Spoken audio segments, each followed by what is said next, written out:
Washington and Beijing will now wage a very intense security competition that can best be managed on the margins. Let's test your thesis and go back to the 1990s, John. Of course, this is the time of the end of the Cold War, the collapse of the Soviet Union.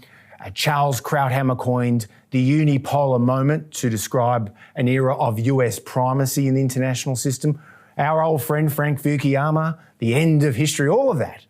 And there was a bipartisan consensus, a very strong bipartisan consensus in Washington, in Canberra, indeed most of the West, that believed that we needed to integrate China into the global economy. And this was a view held by liberals as well as conservatives on left and right of the political spectrum. The question here is, what did the widespread rejection of strategic realism, what did the widespread rejection of realism tell us about Western public discourse during the 1990s and the 2000s? I think there are 2 points here.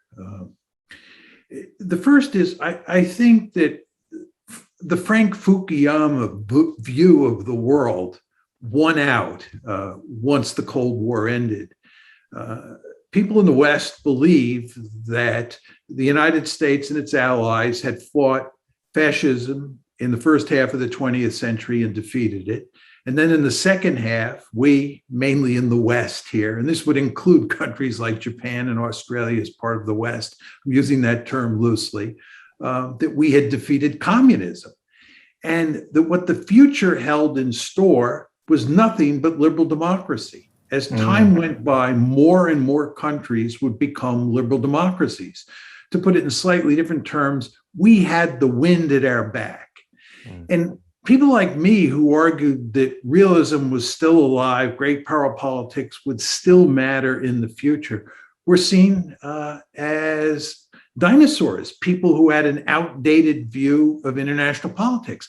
So the fact is, Tom, there was absolutely no chance, given how people were thinking at the time, that we could sell an argument that it made sense to slow down Chinese economic growth. And in fact, most people believed that if China grew economically, it would eventually become a liberal democracy. And because liberal democracies don't engage in violations of human rights, and because liberal democracies don't fight each other, once China was a liberal democracy, we would all live happily ever after. This is the story that people told themselves. Yeah, we told that at CIS. We're a classical liberal think tank. We subscribe to that orthodoxy too. In fact, we were unashamedly championing it.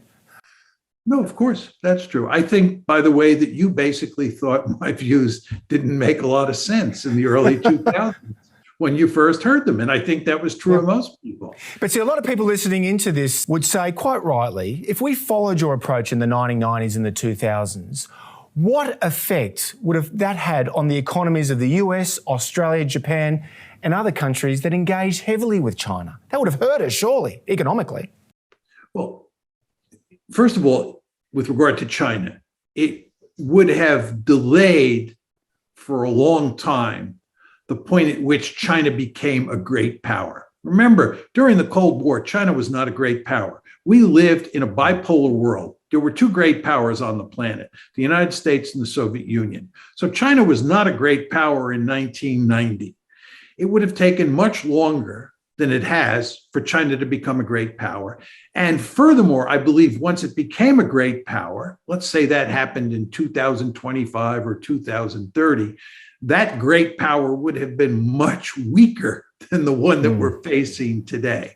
So we could have slowed down Chinese economic growth and delayed its achievement of great power status, okay? Now, your point is that the United States and Australia and Japan would have suffered as a result of this. I think there is some truth in that. There is no doubt that we would not be as prosperous today as we are, but we would not have suffered as much as China did.